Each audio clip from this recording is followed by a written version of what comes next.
তবে আমি একদিন আমার মা বাবাকে বলে ফেললাম যে আমি একজনকে ভালোবাসি, তার নাম হলো সামিরা। তখন আমার বাবা মা বললো যে কোন মেয়ে, বাসা কোথায়। তারপর আমি সবকিছু বললাম যে বাসা হলো কুড়িগ্রাম ধল্লা ব্রিজের ওখানে, তুমি চলো একদিন দেখে আসবা। তখন আমার বাবা বললো ঠিক আছে, একদিন যাব।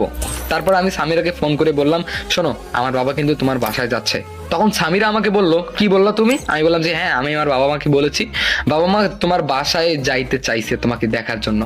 তখন সামিরা কেন যেন কোনো কথা বলতেছে না। আমি বললাম কি হলো? তখন সামিরা চুপ হয়ে আছে। আমি বললাম যে হ্যালো, কথা বলো। তখন সামিরা বললো যে তুমি এটা কেন করলে? আমি বললাম কেন করলাম মানে, আমি তোমাকে ভালোবাসি, তোমাকে বিয়ে করতে চাই, আর এটা এটা বলবো না তো কি করবো? বাবা মাকে বলি, বাবা মা যদি রাজি থাকে তাহলে তো আর কোনো বাধাই থাকলো না, তাই না? তখন সামিরা বললো আসলে তোমাকে কিছু কথা বলার আছে আমার। আমি বললাম মানে তোমার ভয়েসটা এমন লাগতেছে কেন, কি কথা বলবো তুমি আমাকে? তখন সামিরা বললো তুমি আমার সঙ্গে একবার দেখা করো কালকে। আমি বললাম কালকে দেখা করবো? আচ্ছা পরশুদিন দেখা করলে হয় না? তখন সামিরা বললো যে কেন পরশুদিন কেন? আমি বললাম আসলে কালকে আমাকে একটু যাইতে হইতো বাইরে, তো একটা কাজ আছে। তখন সামিরা আমাকে বললো ঠিক আছে, পরশুদিন সকাল 8টার সময় চলে আসবা কিন্তু। আমি বললাম অত সকালে উঠতে পারবো না, 12টার সময় যাবো, দুপুর 12টা। তখন সামিরা বললো আচ্ছা ঠিক আছে। এরপরে ফোন রেখে দিলাম। তারপরে আমার মনের মধ্যে খটকা লাগতে শুরু হলো, কি ব্যাপার, সামিরার ভয়েস যেমন হয়ে গেল কেন? বুঝলাম না ব্যাপারটা, এত বছর রিলেশন হয়ে গেল, কোনোদিন তো এরকম ভয়েস পাইনি ওর, এরকম লাগতেছে কেন? তারপরে 2 দিন চলে গেল। 2 দিন পর 12টার সময় আমি দেখা করতে গেলাম সামিরার সঙ্গে। সামিরার সঙ্গে দেখা করা মাত্রই সামিরা কেন যেন মনমরা হয়ে আছে। আমি বললাম কি হলো সামিরা? তখন সামিরা বললো আমি তোমাকে এতদিন যেগুলো বলেছি সব মিথ্যা। আমি বললাম মিথ্যা মানে?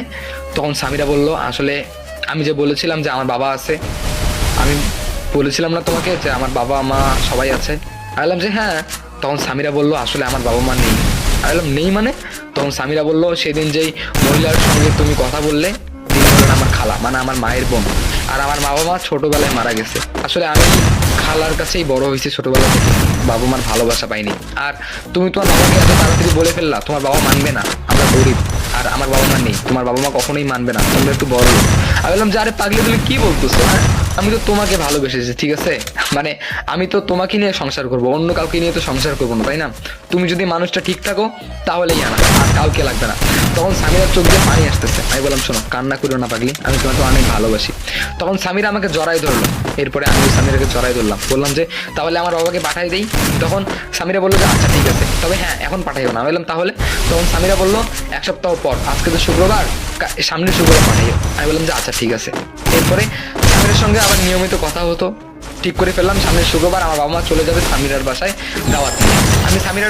আমি সামিরার ব্যাপারে আরো সবকিছু খুলে বললাম আমার বাবা মাকে, যে ছোটবেলা থেকে ওর বাবা মার ভালোবাসা পাইনি, ওর বাবা মা মারা গেছে একটা অ্যাক্সিডেন্টে, ছোটবেলা থেকে মানুষ হয়েছে ওর খালার কাছে।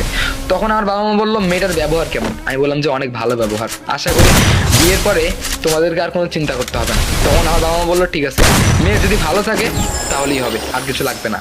আমি অনেক খুশি হলাম। তারপরে বাবা মা এইটাই ভেবে ফেললো যে